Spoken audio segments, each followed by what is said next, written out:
Oo, confirm stage 4. Bakit hindi nyo to alam? Matagal na nga na lumabas ang balitang to sa Makatimed. Dumudugo ng puwit niya. Colon cancer na siya, dumudugo ang puwit ni BBM. Oh, this is not a secret. Sino ba nagsabi sa inyo na secret ito? Oo, confirm stage 4. Bakit hindi nyo to alam? Matagal na nga na lumabas ang balitang to sa Makatimed. Dumudugo ng puwit niya. Colon cancer na siya, dumudugo ang puwit ni BBM. Oh, this is not a secret. Sino ba nagsabi sa inyo na secret ito? So, ayan nga, may kumakalat na balita na si Pangulong Bongbong Marcos daw ay may cancer. So, dapat na ba tayong matuwa? Dapat na ba tayong magsabi ng thank you Lord? Well, ayan ay base lamang sa sabi ng ibang mga against Bongbong Marcos, no? So, hindi pa tayo sigurado kung totoo talaga yan o confirm. Pero meron daw isang nurse na pumiyok at nagsabi na confirm daw na stage 4 na. Tapos, ayun, may mga vlogger na syempre, nagtatango si Pangulong Bongbong at sinasabi na kung may stage 4 cancer nga daw, bakit malakas? Bakit hindi nakakalbo ang buhok? Bakit hindi nakaratay sa higaan? Well, may iba-iba kasing klase ng ng cancer, depende na lang sa tama ng katawan sa'yo. Hindi naman sa sinasabing natin na totoo kasi wala naman talaga confirmation tsaka deserve ng Pilipino ang malaman ng totoo kung totoo may sakit, di ba? Kasi binoto natin siya bilang Pangulo, so deserve natin na malaman ang totoong kalagayan ni Pangulong Bongbong Marcos. Diba? Bakit kung totoo, bakit kailangan itago?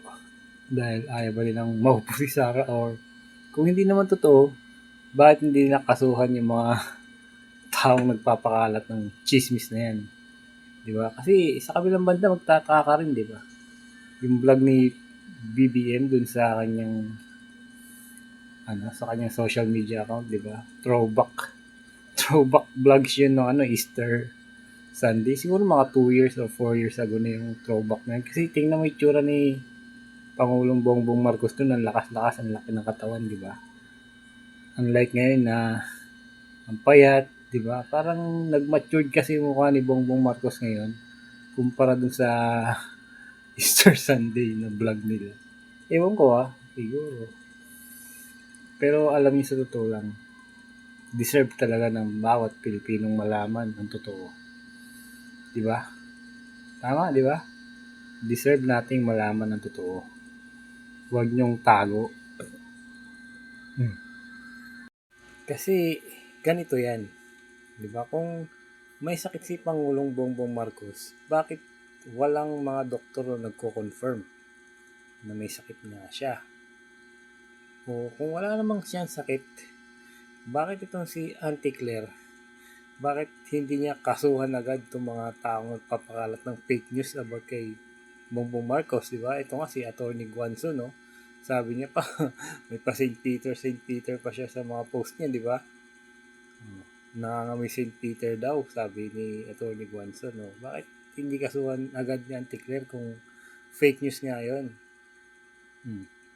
Deserve ng bawat Pinoy na malaman ang totoo patungkol kay Pangulong Marcos. Kasi, paano na lang kung may sakit si Pangulong Marcos?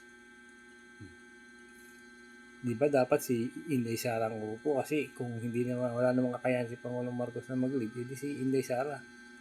Kasi nga ayaw nila.